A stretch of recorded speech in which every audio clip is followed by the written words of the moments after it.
네, 여도원의 주식 이야기 여의주 오늘도 돌아왔습니다. 오늘은 약간 좀 다른 구도로 여의주가 진행이 된다라는 좀 이색적이죠. 이렇게도 한번 진행을 해보겠습니다. 너무 올라서 팔고 싶다라는 생각이 든다면 얼마나 행복한 고민일까요? 그런데 우리가 보면은 주식 투자할 때 수익이 나도 좀 마음이 불안하고 또 손실이 나면 마음이 힘들어서 불안하고 하는 그런 양 두 가지의 마음이 항상 듭니다. 그런데 이왕이면은 수익이 나서 이거 언제 팔아야 할까 고민하는 게 더 좋겠죠. 그런 대표적인 섹터는 바로 여러분들이 지금 투자하고 계시는 혹은 투자를 하려고 고민하고 계시는 너무 올라서 팔고 싶다. 조선이나 방산 그래도 참아라라고 이야기를 합니다. 얼마나 참아야 할까요? 얼마나 더 오르길래 참으라고 하는 걸까요? 관련한 이야기 하나씩 풀어보도록 하죠. 조선 방산의 대표적인 섹터 얘기하면은 한화그룹주 이야기를 빼놓을 수가 없습니다. 지금 저기 빨간색 봉 차트를 보시면요. 정말 많이 오른 한화그룹주의 모습을 볼 수 있겠는데요. 지난 1년 사이에 수익률이 무려 101%가 넘어섰습니다. 작년 이맘때 한화그룹주 ETF를 그냥 매수했다면 2배가 나는 거죠. 내가 100만 원 투자했으면 200만 원이 넘는 겁니다. 물론 더 많은 투자를 여러분들 하고 계실 테지만요. 조선 방산도 좋고요. 여기에 이제 한화그룹주는 반도체와 태양광까지 모멘텀이 붙고 있는 상황이고요. 그래서 이 고공행진을 펼쳐가고 있는 한화그룹주가 여기가 끝이 아니다. 더 올라갈 것이다라는 기대감도 계속해서 생기고 있습니다. 일단 국내 ETF 시장에서 계속해서 한화그룹주에 대한 러브콜은 지속되고 있죠. 그 러브콜이 지속된다는 것은 매수 규모가 굉장히 많이 늘어난다는 건데요. 대표적으로 보면은 우리가 보통 나스닥 관련한 ETF가 인기가 가장 많다라고 이야기를 하는데 그것을 넘어서는 수급이 유입되고 있는 상황입니다.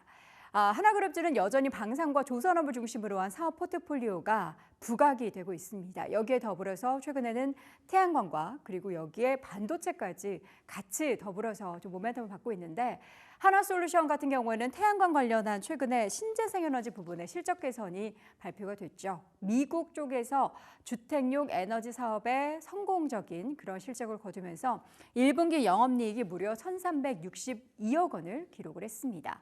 더불어서 한화비전 같은 경우에는 이것 때문에 이제 한미반도체가 조금 힘들어지고 있지만 하이닉스의 자회사인 그 한화세미텍이 HBM-TC 본더를 납품을 하면서 이 존재감이 현재 반도체 쪽에서 부각이 되고 있습니다. 그러니까 그동안에는 한화그룹주가 방산이나 조선 쪽에 있어서 부각을 받았다면 여기에 더불어서 태양광 그리고 반도체까지 최근에 핫하다고 이야기하는 섹터들이 모두 다 한화그룹주에 포함이 되고 있는 상황입니다.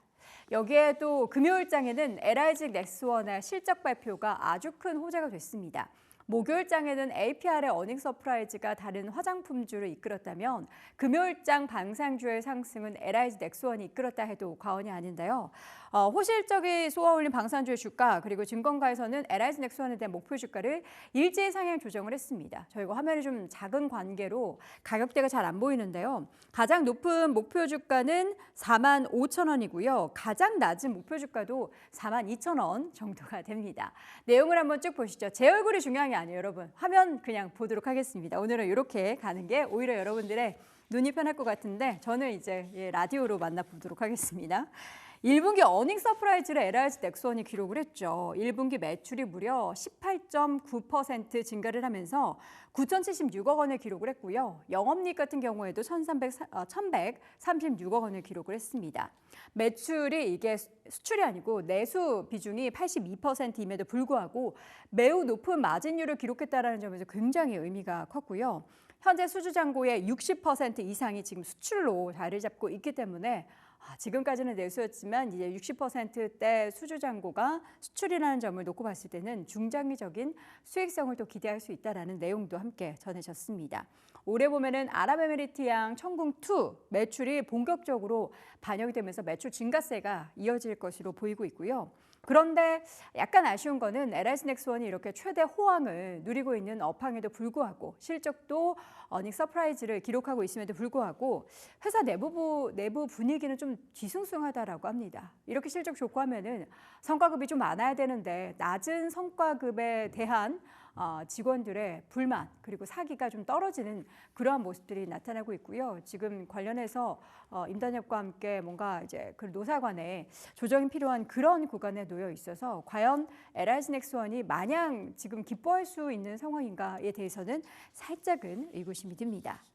거침없는 K방산주의 상승세가 대단하죠. 사실 올해 잠깐 방산주가 쉬어갈 때 이걸 담아야 되나 말아야 되나 고민하셨을 거고요. 그 가운데 사실 LIG 넥스원은 꼴등이었습니다. 그 사이까지. 좀 크게 한번 볼까요, 이번에도. 세 자릿수 대 상승률을 기록하고 있는 한화 에어로스페이스가 눈에 띄죠. 무려 지금 6개월 사이에 111%라는 놀라운 수익률을 기록을 하고 있고요. 한화 시스템이 78%, 현대로템이 95%대, 그리고 한국항공우주가 지금은 꼴등으로 되어 있는데 LIG 넥스원이 지난주에 워낙에 급등했기 때문에 지금 제가 형광펜으로 잘 보이진 않지만 지금 한국항공우주와 LIG 넥스원의 주가 흐름에 제가 살짝 표시를 해뒀습니다. 원래는 꼴등이 LIG 넥스원이었거든요. 수익률 상황에서. 근데 이제 한국항공을 제치고 다시 한번 4위 자리 수익률로 올라오고 있습니다. 이 방산주들의 강세가 막연한 기대감이 아니라 실질적으로 실적이 찍히고 있고 여기에 더불어서 플러스 알파 더 올라갈 수 있게 만드는 원동력은 수주가 계속해서 증가하고 있다는 것이 지금 확인이 되고 있습니다. 그래서 증권가에서는 방산주를 조선주와 함께 올해 시장을 이끌 주도주다라고 이야기를 계속하고 있고요. 원인은 여러분들도 올해 초 작년부터 계속 들으셨겠지만 트럼프 대통령의 방위비 압박이 전 세계적으로 펼쳐지면서 특히나 유럽 쪽에 있어서 방위비 증산에 대한 모멘텀을 K방산이 톡톡히 받고 있습니다. 그래서 K방산의 이러한 수요 증가세는 단기적으로 끝나는 게 아니라 추가적으로 더 이어질 것이다라는 기대감도 더불어서 있습니다. 지금 최근에 보니까 한화 에어로스페이스 같은 경우에는 목표 주가를 120만 원까지 높여 잡으면서 100만 원을 훌쩍 넘어서는 목표 주가도 나오고 있는 상황입니다. 자, 그렇다면 방산주 투자를 계속해서 이어가도 될까요? 신규 접근하고 싶으신 분들도 계실 텐데 가장 중요한 포인트 중에 두 가지는 유럽 업체 대비해서 이익 개선이 얼마나 되는가. 사실 우리나라 방산주 좋다라고 하지만 지금 미국 쪽도 워낙에 견조하고요. 유럽 방산비 증액이기 때문에 사실 내부적으로 유럽이 자기네들 기업 먼저 선택을 하겠죠. 물론 우리나라가 가성비가 좋고 납기를 빨리빨리 맞출 수 있다는 장점이 있긴 하지만 유럽 내부적으로 그런 관련한 기업들 대비해서 우리나라 기업이 얼마나 이익 개선이 빠른지 더불어서 수주 잔고가 지금 시점에서 연평균 혹은 분기별로 계속해서 늘어날 수 있을지 이 두 가지를 봐야 한다라고 하는데요. 지금 보여드린 차트는 2024년 대비 2026년의 영업이익 증가율입니다.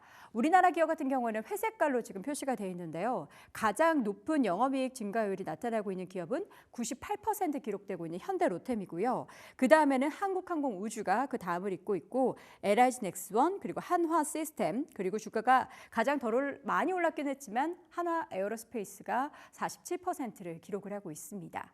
여전히 기대감을 가질 수 있을 만한 환경은 수출과 그리고 그 수주 증가세가 당분간 계속해서 이어질 것이다라는 건데요. 주가가 많이 올라오긴 했지만 우리에게 또 언젠가 기회가 온다면 방산주 여러분 올해는 놓치지 마시고 함께 수익을 누려보셨으면 좋겠습니다. 자, 오늘 여도원의 주식 이야기 여의주에서는 방산주 이야기를 나눠봤습니다. 매일 오전 8시 출발 딜사이트에서 만나요. 제발. 제발.